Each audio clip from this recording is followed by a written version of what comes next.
প্রিয় শিক্ষার্থীবৃন্দ, সকলকে সুস্বাগতম আজকে আমাদের এই ক্লাসে। তো আজকে আমরা আপনাদের একটা টপিক নিয়ে আমরা আজকে আলোচনা করব। সেটা হচ্ছে আমাদের সামনে আমাদের একটা পরীক্ষা আছে, বিআরএবি। তো একটু বিশাল সার্কুলার আছে ডিপ্লোমা ইঞ্জিনিয়ারদের জন্য, প্রায় 300টা পোস্ট আছে।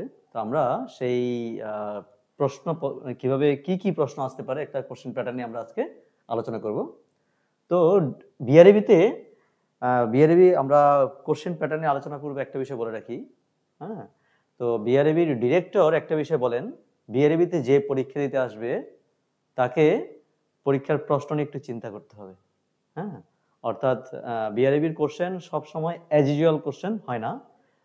অর্থাৎ তাদেরকে অবশ্যই অবশ্যই তাদের কি থাকতে হবে, একটা বেসিক একটা নলেজ থাকতে হবে, যে বেসিক নলেজের মাধ্যমে সে কি হতে পারবে, বিআরএবিতে নিতে পারবে। অনেক ভালো ভালো স্টুডেন্ট আছে যারা বিআরএবিতে কি করে না, যারা গতানুগতিক পড়াশোনা করে আসে তারা বিআরএবিতে টিকতে পারে না, ঠিক আছে।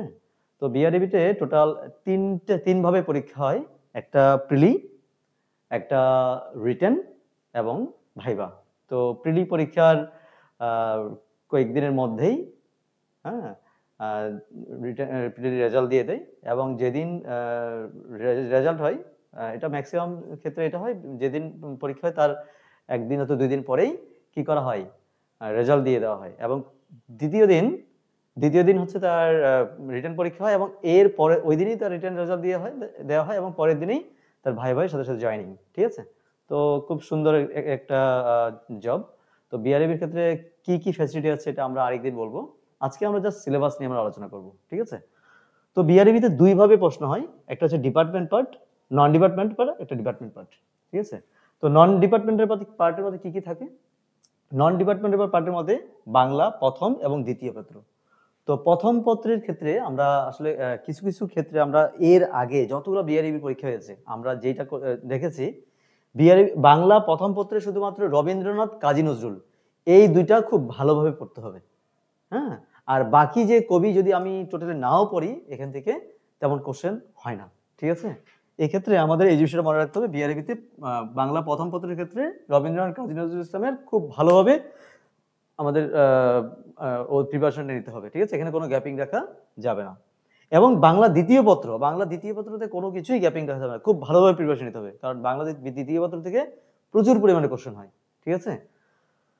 তো এরপরে ইংরেজি প্রথম পত্র থেকে বিশেষ করে সাহিত্য পাঠ থেকে কোনো প্রশ্ন হয় না। তো ইংরেজি গ্রামার থেকে আমাদের অ্যাজ ইউজুয়াল যে গ্রামারগুলো আছে, ঠিক আছে, আমাদের সেই গ্রামার আমাদের প্রিপারেশন নিতে হবে।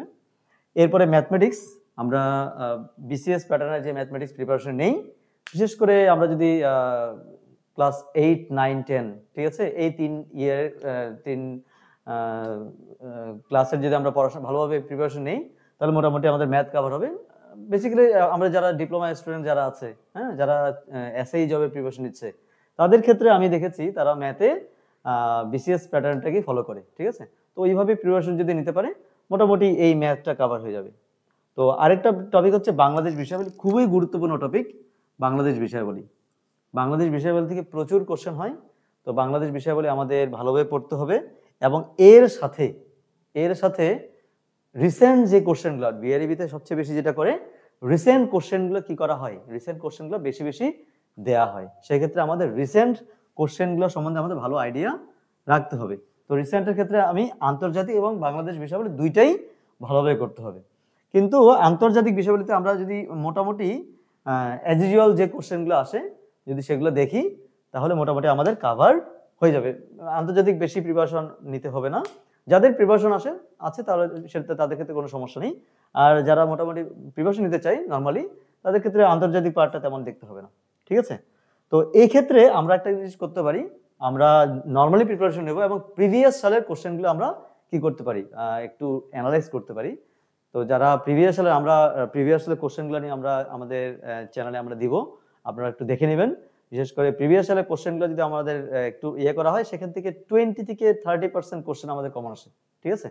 কিন্তু মানে একদম হুবহু কোশ্চেন সবসময় এটা দেখা যায় না। তো আপনারা হুবহু কোশ্চেনের প্রত্যাশা না করে আপনারা ভালোভাবে প্রিপারেশন নিন, তাহলে নন ডিপার্টমেন্ট পার্টটা আপনাদের ক্লিয়ার হবে।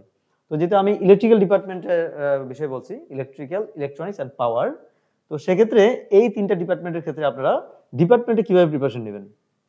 তো ডিপার্টমেন্ট প্রিপারেশন নেওয়ার জন্য আপনাদের কয়েকটা বই পড়তে হবে, ঠিক আছে? একটা বই যদি আপনারা খুব ভালোভাবে পড়েন, আপনারা হুবহু কোশ্চেন কমন পাবেন, হুবহু কোশ্চেন, ঠিক আছে? সেই বইটার নাম কি? সেই বইটার নাম হচ্ছে অবজেক্টিভস অফ ইলেকট্রিক্যাল টেকনোলজি।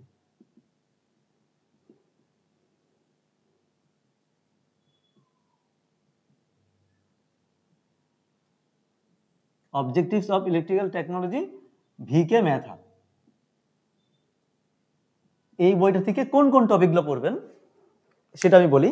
আপনাদের যে আমি টপিকগুলো বলছি সেগুলো আপনাদের ডিপ্লোমা বই থেকে বেসিক জিনিসগুলো পড়বেন ভালোভাবে, এবং আপনারা সাপোজ আপনি মেশিন পড়ছেন, মেশিনের বেসিকটা আপনি পড়ছেন, তখন মেশিনের বেসিকটা পড়ার পরে আপনি ভিকে মেথড থেকে অনেকগুলো এমসিকিউ দেওয়া আছে, হ্যাঁ? তো ডিসি মোটর পড়ছেন, ডিসি মোটর জেনারেটর পড়ছেন, মোটর জেনারেটর আপনি বেসিকটা পড়ে নিলেন, পড়ার পরে আপনি ভিকে মেথড থেকে কোশ্চেনগুলো বিভিন্ন এমসিকিউ সলভ করেন। যখন আপনি সলভ করবেন তখন এটা অটোমেটিকলি বুঝতে পারবেন। সেক্ষেত্রে আপনার ভিকে মেথা থেকে এসি সার্কিট, এসি সার্কিট থেকে প্রচুর কোশ্চেন হয়।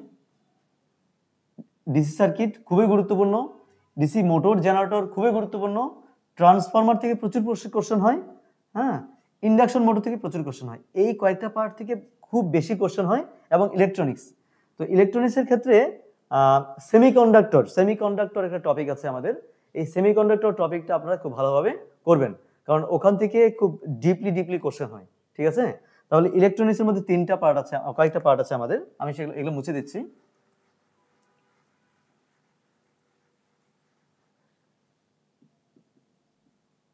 ইলেকট্রনিক্সের মধ্যে ডায়োড আছে, ডায়োডের মধ্যে সেমিকন্ডাক্টর চলে আসবে,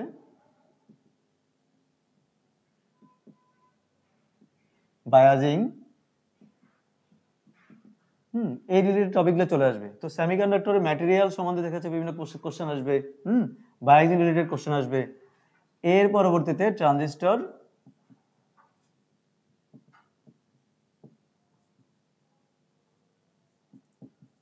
ফেট এন্ড মসফেট, এই কয়েকটা টপিক যদি আপনি ভালোভাবে কভার করতে পারেন, এবং আরেকটা আছে অপেম, অপেম থেকে তেমন আসে না, তো আপনি এইটা টপিকটা পড়ে রাখবেন। তো diode, transistor, FET and MOSFET, op amp, তো এই কয়েকটা জিনিস যদি খুব ভালোভাবে, বিশেষ করে ডায়োড, ট্রানজিস্টর, ফেট, মসফেট, এই তিনটা যদি ভালোভাবে করে রাখেন তাহলে এখান থেকে ভালো কমেন্ট পাবেন। আরেকটা টপিক হচ্ছে পাওয়ার সিস্টেম, পাওয়ার সিস্টেম থেকে কোশ্চেন হয়।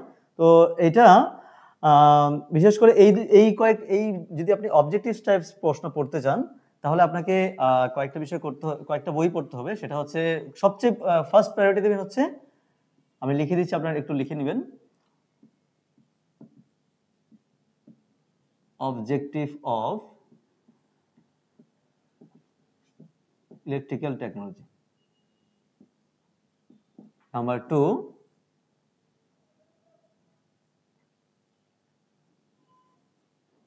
বিএল থেরেজা। বিএল থেরেজার যে বই আছে, আমরা ভলিউম 1, ভলিউম 2, হ্যাঁ, এই দুটো টপিক থেকে ভলিউম 1 থেকে আমরা সার্কিট পড়বো, ভলিউম 2 থেকে আমরা মেশিন পড়বো, ঠিক আছে? এখানে ভলিউম 1 এবং 2 তে শেষের দিকে আমাদের কিছু এমসিকিউ আছে। তো আমরা যদি এই এমসিকিউগুলো আমরা করি, ঠিক আছে, তাহলে আমাদের কি আসবে, আমরা মোটামুটি প্রিপারেশন হয়ে যাবে। এবং অবজেক্টিভস অফ ইলেকট্রিক্যাল টেকনোলজি এই বই থেকে আমরা কি করব, ফুল প্রিপারেশন নিয়ে নেব। সেক্ষেত্রে আমি আবার বলছি, ডিপার্টমেন্ট কোনগুলো সবচেয়ে গুরুত্বপূর্ণ: AC circuit, DC circuit, DC and AC, DC motor and generator, transformer, induction motor, synchronous motor থেকে তেমন কোশ্চেন হয় না, তবুও আমাদের এটা ভালোভাবে প্রিপারেশন নিতে হবে, ঠিক আছে? পাওয়ার সিস্টেমটা খুব গুরুত্বপূর্ণ, পাওয়ার সিস্টেম থেকে প্রচুর কোশ্চেন হয়।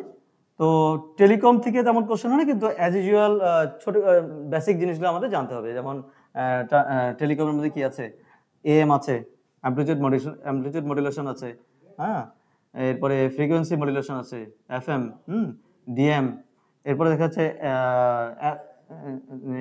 আরো বিভিন্ন বিভিন্ন টপিকগুলো আছে। তো আমরা এখান থেকে তেমন বেশি কোশ্চেন হয় না, তো আমরা এই টপিকটা তেমন যদি গুরুত্ব না দিই, আমরা বিশেষ করে এই কয়েকটা জিনিস ভালোভাবে গুরুত্ব দিই, তাহলে মোটামুটি আমাদের সিলেবাস অনেকটা কমপ্লিট হবে। তো আমরা আরেকদিন আমরা টোটাল মার্ক, কত মার্ক আসে, কোন টপিক থেকে কত মার্ক আসে, এই ডিটেলস নিয়ে আমরা আলোচনা করব। তো সকলকে অসংখ্য ধন্যবাদ আমাদের সাথে যুক্ত থাকার জন্য। Thank you so much.